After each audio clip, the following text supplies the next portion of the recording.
Allez, bonjour à tous, du coup je refais la vidéo parce que je me suis planté tout à l'heure sur le... Il me manquait le blanc en fait, ça faisait 9 au lieu de 10. Alors ce qu'il faut comprendre c'est que là-dedans on a le tout, on a ici 10 cases. Ces 10 cases, pourquoi on compte en 10 c'est pourquoi il y a la valeur 0 qui vient s'ajouter au 1, etc. Donc ça c'est vraiment, faut le garder en tête, hein. Mais là on va plutôt bosser là-dessus là, et donc ça c'est le principe du creuset, le Saint Graal. Alors le Saint Graal ou le symbole, le bol saint, alors le Graal. Donc ça c'est un récipient. Alors là on a le concave et le convexe. Donc le concave il peut stocker des informations, le convexe à l'inverse, bah non, hein, parce que ça tape dessus, ça va à côté. Donc nous, c'est ce qu'on va faire. Bon, on va mettre un petit peu de savoir dans notre récipient. Donc c'est l'hémisphère, hein, l'hémisphère du cerveau, celui qui peut contenir savoir et connaissance. Alors du coup, ça commence comme ça. Ici, on a la couleur rouge, la matière, donc dans la dualité. Cette dualité, elle va être dans le pied. Donc en fait, ici, on pourrait plutôt faire... Donc dans la dualité, ouais, c'était ça. Ça. Ah non, c'est en 3. Donc c'est ça et ça. Donc voilà. Mais après, on peut aussi mettre hein, le noir à droite et le blanc à gauche. Mais là, on est sur un plan en 3. Une fois qu'on comprend ça pour valeur du bol, hein, c'est le récipient, donc notre cerveau, le contenant de ce qu'on a pu apprendre. On peut passer à ça, donc là on va faire la même chose, mais on va le mettre en 3 dimensions avec les couleurs de l'arc-en-ciel, parce que ça c'est la partie observable en fait de notre environnement. Notre environnement il est duel, et il y a les 6 couleurs de l'arc-en-ciel pour la valeur de l'esprit. Ici on va pouvoir mettre le noir à droite et le blanc à gauche, hop, comme ça, pour dire en fait que la dualité, le pas bien c'est à droite, et le bien c'est à gauche, côté du cœur. Cette dualité là, elle est séparée, elle va s'unifier, se mélanger en fait dans le pied, et on va séparer la dualité pour y mettre les niveaux de conscience dans un monde en 3 dimensions. Pour là, on est dans quelque chose d'assez simple, et pour reprendre une expression, quand on dit déborder d'amour, alors l'amour que nous on utilise dans notre société là aujourd'hui, ça n'a rien à voir avec l'amour qui est défini là-dedans. C'est-à-dire que la base de l'amour, c'est j'aime ou j'aime pas. On aime, on aime ce qu'on aime, pour dire. Et quand on n'aime pas, bon, on peut pas aimer. Là, c'est une valeur supérieure, c'est-à-dire que c'est une valeur qui va intégrer le j'aime et le j'aime pas. C'est l'amour de toute chose. Donc c'est ce qui va venir au-dessus. Mais quand on est dans la matière et qu'on n'a pas encore découvert le bleu indigo, bah on peut avoir beaucoup d'amour, et en général c'est un amour débordant, c'est-à-dire que c'est passionnel. L'amour passionnel qu'on peut avoir pour une femme, ça n'a rien à voir avec l'amour réel qu'on devrait lui porter, et qu'on devrait porter à toute chose qui existe sur cette planète.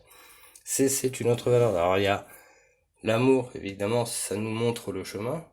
L'amour, celui perceptible, hein, celui-là. Mais ça nous montre le chemin aussi à comprendre autre chose. Donc ça, on va le passer de 3 dimensions, on va le passer à 4 dimensions. On va en arriver à là. Donc là, toujours dans la dualité. Et ici, on va pouvoir passer dans les 3 dimensions, en fait. Enfin, 3 dimensions, j'aime pas. 3 dimensions, j'aime bien. On mélange les deux. Et là, on sépare. On va séparer la dualité pour pouvoir y intégrer les 4 dimensions, celle de l'esprit. Alors celle de l'esprit, c'est celle qui va avec le bleu indigo. C'est pour ça qu'on ne peut pas mettre le bleu indigo ici. Le bleu indigo appartient à la 4e dimension, c'est la dimension de l'esprit. Donc ce bleu indigo, il peut aller qu'avec ce plan en 4, et on va pouvoir rajouter au-dessus le rose, le blanc et le transparent. Là, ici, on a notre valeur de 10, hein, comme ici. Donc cette valeur 10, elle est une fin, parce qu'après à 11 on recommence. c'est quelque chose qu'il faut quand même intégrer. Alors on peut le représenter aussi différemment, hein, bien sûr, comme ça. J'avais partagé ça. L'esprit, en fait, c'est voilà, c'est ce truc-là. Le bout, le 10, donc là, il y en a 9, ça c'est le 10e. Et l'esprit, il va monter petit à petit, comme ça, vie après vie. Pour aller vers des analyses comme ça. Et après, bon, là, on voit ce plan carré, comme ça. Et alors, je voulais faire une parenthèse là-dessus, hein, sur cette porte derrière. Donc ça, c'est mon père qui avait ramené ça d'Afrique. Et on va pouvoir voir là-dedans, en fait, bah, la même chose que ces trucs-là. Donc on va retrouver sur les côtés le mouvement alternatif, mouvement aléatoire, hein, ça c'est les serpents de la Kundalini, donc c'est les mouvements et en même temps la dualité, qu'on retrouve ici. En bas, on a le monde en 4 dimensions. 4 dimensions, alors c'est des octogones. Les octogones, c'est l'esprit qui monte au-dessus de la pyramide, comme on avait déjà vu. Ce monde en 4 dimensions, il est unique, c'est l'unicité de ce monde, hein, la matière elle est une. Dans le mouvement qu'on retrouve ici, au milieu, eux, ils nous en ont mis 5 ici. Donc si par exemple je faisais ça en 5, là j'en ai 3, 4, mais je pourrais en rajouter un. Bah, ça voudrait dire dans les 5 sens. Et donc là, tout en bas, le niveau primaire de la matière, c'est nos sens, c'est ce qui nous permet d'apprécier le monde. Là ici, il y en a 6, bah, les 6 couleurs qu'on retrouve ici. Et au-dessus, on a ces 3 personnages là, donc avec ces espèces de tridents au-dessus, vous voyez, ici on va y revenir sur le trident. Et en haut, dans la voûte, donc on a l'angularité de la matière et la voûte de l'esprit, où on retrouve la matière là dans la dualité, donc là c'est le monde, il est 1. La dualité, c'est le truc qu'on comprend et qui nous fait monter en fait vers le haut, et une fois qu'on est là-haut, on comprend qu'il y a la dualité fois 2. Donc ça nous ramène aussi à ça, la dualité dans la dualité. Donc ce symbole-là aussi, on retrouve là-dedans. On retrouve aussi avec ces carrés-là, là, comme ça. Vous en souvenez, donc voilà, hein, cette espèce de carré allongé. Donc on pourrait mettre celui-là ici, et le petit, on peut mettre là maintenant. Voilà, ça. Après... donc ce langage, ouais, il faut que les gens s'y mettent eux-mêmes à le comprendre, à décrypter tout ça. On va retrouver ça aussi là-dedans. Donc 1, 2, 1, 2, on peut pas faire autrement, et 3, je vais venir fermer ça. C'est le premier espace bidimensionnel, c'est un espace fermé, c'est le premier, il peut pas y en avoir d'autres. Et si on met ça en 3D, ça va donner ça. Et le tétraèdre, c'est la forme la plus primaire de toutes, c'est qu'il faut vraiment comprendre pour pouvoir passer au carré. Effectivement, comprendre le tétraèdre, c'est comprendre le monde en 3 dimensions. Ce monde en 3 dimensions, il est compréhensible de par l'esprit, et pour ça, il faut rajouter un côté, donc ça fait un cube.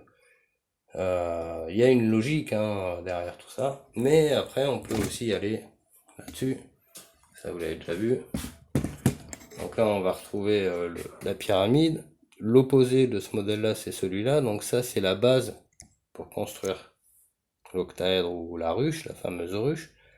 Donc en fait il faut mettre ça là-dessus, puis le faire monter pour venir fermer comme ça cet octaèdre qu'on va retrouver à l'intérieur.